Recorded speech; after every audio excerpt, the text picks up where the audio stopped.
porque o objetivo do Moraes é matar o meu pai, literalmente, fisicamente, né? Inclusive, se possível, enviando ele para Papuda, ou mesmo quem possa vir a sucedê-lo ou representar um sentimento anti-establishment.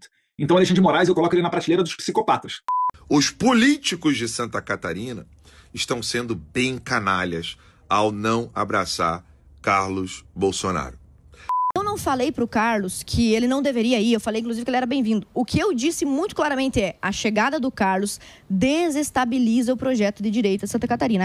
Eu vou colocar aqui o vídeo de ontem, da abertura do Jornal Nacional, que eu considerei até uma grande evolução, porque eu fiquei surpreendido. Não que eu veja o Jornal Nacional, né? Eu sou igual a você, eu também não assisto essa porcaria. Fala, seus mal diagramados! Numa semana com a morte de Lô Borges, um dos mais geniais e sensíveis compositores da nossa música, nada deveria me entristecer além disso. Só que 7 dias são suficientes para deixar qualquer um puto da vida com a política brasileira. Então vamos começar esses piores vídeos da semana por aquele que tem sido o político com maior habilidade para enfurecer cidadãos da esquerda à direita nos últimos meses. Falo do próprio Eduardo Bolsonaro, o camisa 10 do Lula, o cara que rachou a direita e fez até empresário taxado pelo Trump ficar relativamente simpático ao PT. Na sua incansável missão de tentar botar pra fuder com Alexandre de Moraes e reabilitar o velho remendado do pai para concorrer à presidência em 2026, Dudu continua a produzir conteúdos que, no fim das contas,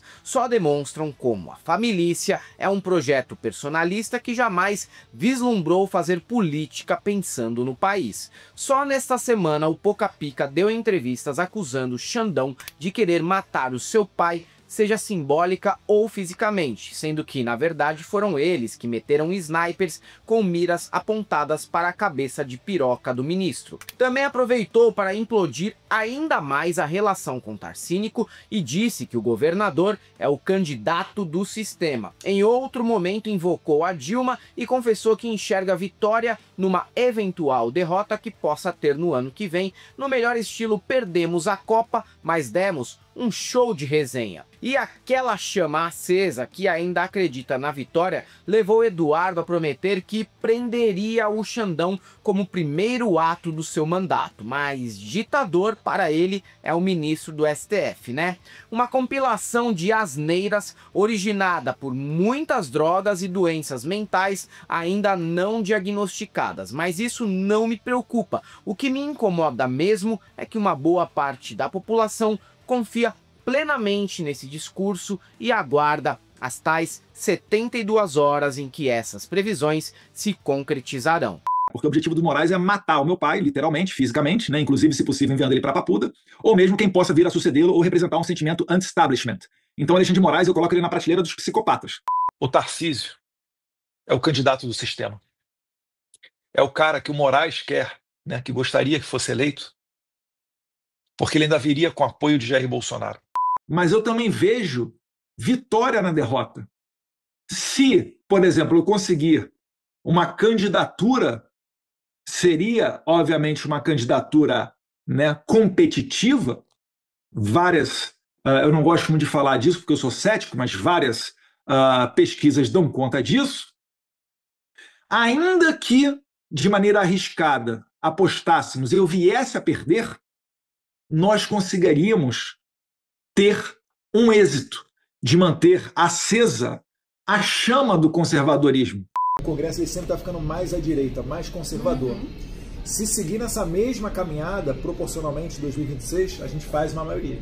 Um presidente, tendo a maioria do Congresso ao seu lado, ele pode repetir o que aconteceu com El Salvador, onde o presidente Nayib Bukele, quando teve o Congresso ao seu lado, conseguiu acabar com o bloqueio do judiciário. Salve, salve, pífios nanicos, michurucas, pernósticos e tudo mais. Nepotismo, rachadinha, corrupção passiva, lavagem de dinheiro e desvio de verbas públicas. Nas 4 décadas que a família Bolsonaro está em evidência na vida pública, foi esse combo que seus membros priorizaram como meio para enriquecimento ilícito e perpetuação no poder. Mesmo isso sendo evidente, inúmeros aventureiros e políticos profissionais se reuniram em torno desse clã como se ele fosse oferecer uma proposta inovadora para o Brasil. Foram oportunistas que se aproveitaram do sucesso memético dos Bolsonaros nas redes. Só que, com o derretimento da popularidade da família, quem se elegeu nessa plataforma insana quer liberdade, vida própria. Mas está descobrindo, da pior forma possível, que no bolsonarismo só existe um caminho: obedecer à família ou sumir. Quem ousa questionar eventuais quebras de acordo para privilegiar um dos filhos será ostracizado para sempre. Foi assim com Bebinhanos, Mandetta, Joyce, Frota, Julian Lemos. E pode ser o mesmo destino de Ana Carolina Campanholo e Carol de Tônia, que se rebelou com o PL após a indicação de Carluxo para a disputa do Senado em Santa Catarina, estado no qual o vereador federal só pisou para passar uma tarde em estande de tiro com Adélio. A dupla de Caróis está indignada com a audácia do 02 e não escondeu. Por isso, sofreram ataques irados partindo de Alan dos Panos e Eduardo Bananinha, que disse que no bolsonarismo o que comanda é a hierarquia, não a meritocracia. Posição que acaba reconhecendo indiretamente que o Carluxo não merece porra nenhuma e só foi escolhido porque infelizmente o Jair não gozou fora. Eu quero é mais que todos os envolvidos se fodam. Claro, meu sonho é o bolsonarismo ruir pela sua própria vaidade, burrice e gangsterismo familiar. O que estava quase certo, a vitória quase premeditada, ela se tornou completamente bagunçada. Você veja, se a presidente do PL Mulher, que é a Michele Bolsonaro, já publicou ontem uma foto dizendo que está com Carol de Tônia. Se o próprio Carlos diz que a pessoa que ele quer que se eleja é a Carol de Tônia, se boa parte da base diz, mas eu votaria na Carol e no Carlos. Vocês fazem a traição no pior momento. Vocês são ingratos. Aí agora vem uma deputada estadual, que não era nada até ontem, era professora, e agora está se achando que é a líder da direita de Santa Catarina, falando mal contra o filho do presidente Bolsonaro. Mas, Seif, Carlos não nasceu em Santa Catarina, e Jorge Seif nasceu em Santa Catarina. Cambada de traidor. O Jorginho comentou que o Bolsonaro insiste no Carlos, e ele insiste que precisa do Amin. Então, só que a posição do Bolsonaro, pelo que me foi passado, é que o Bolsonaro vai me apoiar, independente de onde eu estiver. Então, mesmo que eu tenha que mudar de partido, eu o farei para concorrer ao Senado. Então, provavelmente eu vou por um partido independente, para daí não ficar subordinada a nenhum cacique partidário, porque eu considero uma sacanagem uma pessoa dar uma palavra para mim e voltar atrás. E aí eu vou seguir meu caminho de forma independente, né? Porque daí vai ser o momento de eu mostrar se eu tenho estatura política para ser superveniente, coisa que eu nunca fui. Que se eu devo a minha primeira eleição é ao Bolsonaro, mas em Santa Catarina eu não sou subordinada a nenhuma outra liderança política que não minha própria consciência e meu temor a Deus. Eu não falei pro Carlos que ele não deveria ir, eu falei inclusive que ele era bem-vindo. O que eu disse muito claramente é, a chegada do Carlos desestabiliza o projeto de direita de Santa Catarina. Ela vai ter que sair do PL, a nossa maior deputada federal, que fez 200 votos, a mais votada, a nossa ex-presidenta CCJ. Os políticos de Santa Catarina estão sendo bem canalhas ao não abraçar Carlos Bolsonaro. Com candidato da direita, né? Tomando críticas da deputada estadual mais votada do estado, que a gente achava que estava no nosso grupo político, fica complicado. Até semana passada, Cláudio Castro era uma espécie de governador fantasma do Rio. Não era convidado para encontros de governadores, não aparecia em pesquisas para a presidência e, nas bolsas de apostas, estava geral casando Milão, que seria mais um governador do estado a ir para a cadeia nos próximos anos. Após promover o extermínio de 130 pessoas nas comunidades da Penha e do Alemão, o quadro mudou e ele foi de gaguinho da mochila misteriosa obcecado por karaokê a presidenciável da vez na visão daquela turminha que muda de candidato umas 30 vezes num período de 4 anos. Acontece que a operação não é unanimidade nem mesmo dentro da direita, principalmente entre os quadros evangélicos, e é fácil entender o porquê. Nas comunidades, há muitos crentes que vivem uma dicotomia de simultaneamente estar no mundo do crime e frequentar a igreja. Por isso, Sóstenes vetou homenagem à operação na Câmara Federal, e Ottoni de Paula virou um dos maiores opositores de Cláudio Castro no Rio. Afinal, ninguém quer atacar aqueles que pagam o dízimo. Só que na direita, a média do posicionamento tem sido não como a do Ottoni, e sim parecida com a do Constantino. Se Castro fizer mais 2 ou 3 operações assim, vira presidente no primeiro turno. No nacional taxismo, é essa a visão que impera e resvala até no eleitorado petista. Mas Deus, ele recompensou ainda mais Salomão, que ele se tornou um dos reis mais poderosos daquela época. Chegou nos ouvidos até a rainha de Sabá, da Etiópia. Que Deus abençoe e conceda a sabedoria. Governador agora, porque fez aquela incursão lá no Complexo da Penha, lá no Complexo do Alemão, já bateu pesquisa. Agora eu estou sabendo, estão falando no Rio de Janeiro, que o DOCA está lá na Rocinha. Eu quero pedir ao governador, governador, vamos fazer a mesma operação na Rocinha. Mas agora, governador, é para matar 200, é para matar geral, na Rocinha, na Rocinha. Ah, Caveira, mas na Rocinha não. E por que na Rocinha não? Porque São Conrado é ali do lado. Não, vá que uma bala de fuzil entre na casa do desembargador. Vá que uma bala de fuzil chegue lá no Leblon. Já pensou uma bala de fuzil entrando pela janela da PUC? Aí não pode. Outro que agora se faz de sonso sobre esse problema é o Luciano Huck.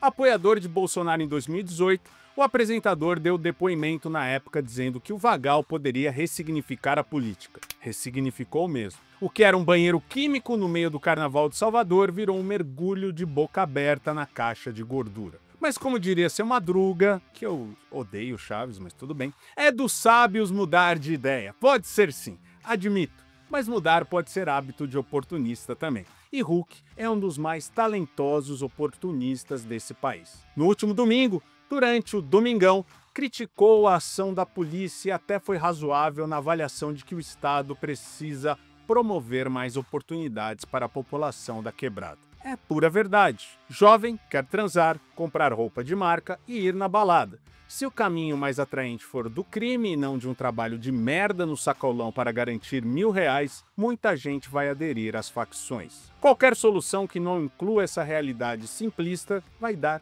em absolutamente nada. Agora, o problema de Huck é o mesmo das deputadas catarinenses em pé de guerra com Carluxo. Quis abraçar Lúcifer e depois desejou sair em carreira solo. Não adianta. Vai apanhar dos dois lados. Como apanhou mesmo, levando esporro de desclassificados morais no estilo de Sargento Faur, Cleitinho e Luiz Bate. Isso que dá não ter personalidade e ser um comédia com personalidade de geleia. Consegue, e olhe, veja bem, consegue o feito impressionante de não agradar ninguém além da Angélica e dos amiguinhos projaquianos puxa-sacos. Nenhum resultado. Quantas vezes eu já não parei um programa de televisão aqui na TV Globo para falar desse assunto? 120 mortos numa operação policial no Complexo do Alemão e da Penha. O que você está sendo agora, Luciano, é um verdadeiro hipócrita. Entenda, Luciano Huck, é só bandido, é só vagabundo, é só assassino, é só traficante que morreu. Diz que tem que dar oportunidade. Ô, Luciano, dá oportunidade para esses vagabundos com fuzis, com pistolas, entrarem na tua casa. Dá oportunidade para eles, seu babaca. Pior que um dissimulado esquerdista de ocasião do Projac ou lacrador festivo do grupo de zap da Paula Lavigne são os nepo babies sem talento que entram na Rede Globo pela porta da frente. Dado Dolabella é o maior exemplar desse fenômeno. Filho de 2 atores que eram bem meia boca também, ele logo virou destaque na emissora unicamente por ser bonitinho, porque, atuando, conseguia ser um pouco menos habilidoso que Tel Becker, Mário Frias e Cigano Igor. Talvez sabendo que novelas não o levariam longe numa época em que não era possível viver de publi no Instagram ou vendendo foto da piroca no OnlyFans, ele se dedicou paralelamente à música, lançando composições tão constrangedoras que quem ouviu preferiu ter os ouvidos perfurados por um martelete do que repetir a dose. A música também não deu muito certo. No fim, no que Dado se destacou mesmo foi em enfileirar namoros e meter a mão na cara da mulherada, com destaque para a agressão que cometeu contra Luana Piovani e a camareira Esmeralda em 2007. De lá pra cá, novas denúncias, prisão por dívida em pensão e conversão ao veganismo. Eu digo conversão porque ele trata a decisão como religião. Em entrevista ao Cabrini, para explicar por que a atual namorada denunciou ter sido agredida após exagerar no sal da comida, ele foi questionado se considera-se machista, mas alegou ser veganista e humanista. Claro, porque passar a comer brócolis e largar o bife ancho vai automaticamente eliminar todos os defeitos comportamentais que possamos vir a ter. Pelo menos desta vez, até que Dado se esforçou um pouco para convencer o público ao atuar na frente das câmeras da Record. Quando é em autodefesa, ele até parece um ator razoável. Você se considera uma pessoa machista? Não. Eu me considero veganista. Eu me considero humanista. Pensa numa semana de papo cansado e rançoso. Foi essa. Se não bastassem as 1000 tretas do bolsonarismo, a dissimulação do Luciano Huck e o Dado envolvido de novo em polêmicas, ainda tivemos a péssima ideia de ressuscitar técnicos de futebol senis que estão na prorrogação da vida para opinar sobre treinadores estrangeiros. Essa pataquada, de péssimo gosto, aconteceu durante o 2º Fórum Brasileiro de Treinadores de Futebol. Nele, os espíritos dos saudosos Oswaldo de Oliveira e Emerson Leão foram incorporados em projeções holográficas para reclamarem de técnicos estrangeiros que atuam no Brasil. E a cereja do bolo é que a CBF permitiu que tudo isso fosse feito com a presença do Carleto, o Carlo Ancelotti, em cima do palco, ouvindo as indelicadezas, xenofobias e absurdos de uma dupla tão ultrapassada que revê-los foi o mesmo que ir numa festa trash 80. Eu sempre disse que eu não gosto de treinadores estrangeiros no meu país. Aí vem o Oswaldo que tá igual a Gretchen. Aí vocês vêm com xenofobia. Aí vocês maltratam um treinador. O cara tem 1.374 jogos, 831 vitórias, 285 empates, 285 empates, só 258 derrotas. Ele tem na carreira dele quase 70% de aproveitamento. O que dá isso? 31 títulos. Aí eu vou falar para vocês o título que ele tem, Oswaldo. Você quer falar em árabe, meu irmão? Você tá de sacanagem. Ô, Leão, ô, Oswaldo, vocês, treinadores de futebol brasileiro, que vocês estão numa pindaíba desgraçada. Vocês estão mais por baixo do que cobra. Vocês estão se arrastando. Eu fui dar uma fala sobre o Abel. Para mim, o Abel é um dos maiores treinadores, assim, com certeza o maior treinador que passou, o melhor treinador de todos os tempos aí do Palmeiras. Mas ele é um cara extremamente indelicado, sabe? Eu quero ter a mesma possibilidade que ele tem aqui lá em Portugal. Se eu, como um campeão do mundo, um cara que já foi campeão no Japão, já foi campeão em vários lugares, inclusive aqui no Brasil também, mesmo sendo um pouquinho, mas fui campeão carioca pelo Vasco da Gama, né, invicto ali, 2016, o último título do Vasco, viu? Eu não tenho a possibilidade de assinar um documento. O que eu quero é essa reciprocidade. Só que em 2025, Oswaldo de Oliveira meter essa é pura incoerência e insensatez. Sendo que boa parte de sua carreira de sua fortuna só existe porque o cara trabalhou no Japão, onde quase assumiu a seleção. Foi tão ridículo quanto o encontro de governadores de direita para debater segurança pública. Um monte de relaxados, convictos, inconformados com o problema que eles próprios ajudaram a criar. O melhor resumo sobre isso vem de Paulo Roberto Falcão. Querem as mesmas oportunidades que os estrangeiros, sejam mais competentes do que eles. Por minha amizade com o Ancelotti, mas também pela minha experiência de ter trabalhado no exterior, como atleta na Roma, como treinador na América do México e também na seleção do Japão, e sinto o dever de me posicionar sobre o constrangimento, grande constrangimento causado ao treinador da seleção brasileira, Carlo Ancelotti, no Fórum dos Treinadores Brasileiros. A solução para o inconformismo de alguns treinadores, de alguns profissionais brasileiros contra os estrangeiros é simples de resolver. Sejam mais competentes do que eles.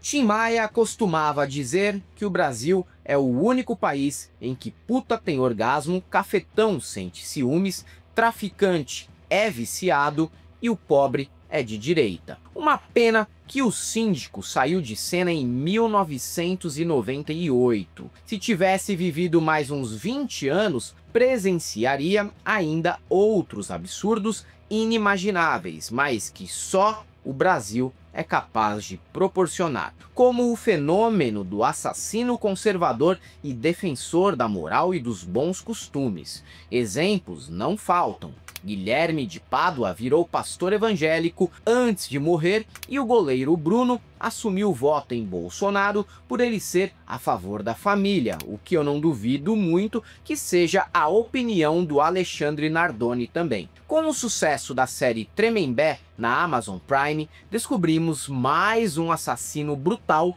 que é conservador. Christian Cravinhos, que matou o casal Von Richthofen. A produção mostrou que o irmão de Daniel teve um caso homossexual na prisão, o que, particularmente, eu não acho nada. Mas Christian passou recibo, disse que era mentira e mesmo que tenha repetido diversas vezes que não tocaria no assunto, tem gravado o vídeo todo dia para tocar no assunto. Num desses vídeos, o cara que matou a sangue frio e a pauladas 2 pessoas reclamou dos valores da nossa sociedade e do estágio atual do país no melhor estilo. Ok, eu cometi um crime brutal e posso até ter pegado o novinho na cadeia. Só que vamos ao que interessa. Mas e o Lula, hein? Fantástico! Com 1 minuto de vídeo, acaba de nascer o próximo deputado federal do PL. Já tem até slogan: vote Christian Cravinhos, o candidato que vai matar a corrupção a pauladas.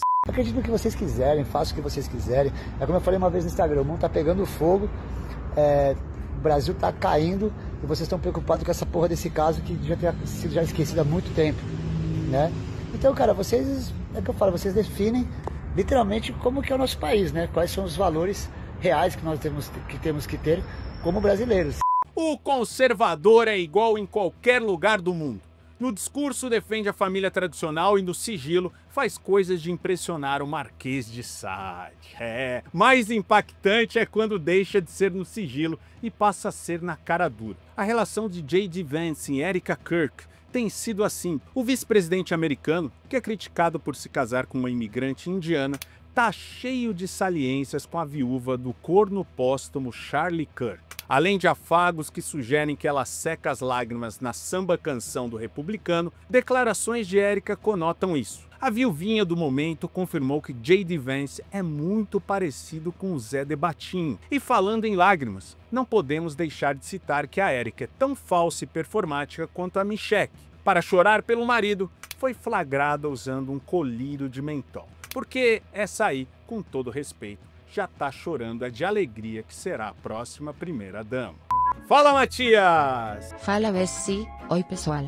Semana triste. E Voce nem colocou o disco certo no cenário. Semana triste. Semana... Morreu o Lobor. Porra, Clube da Esquina.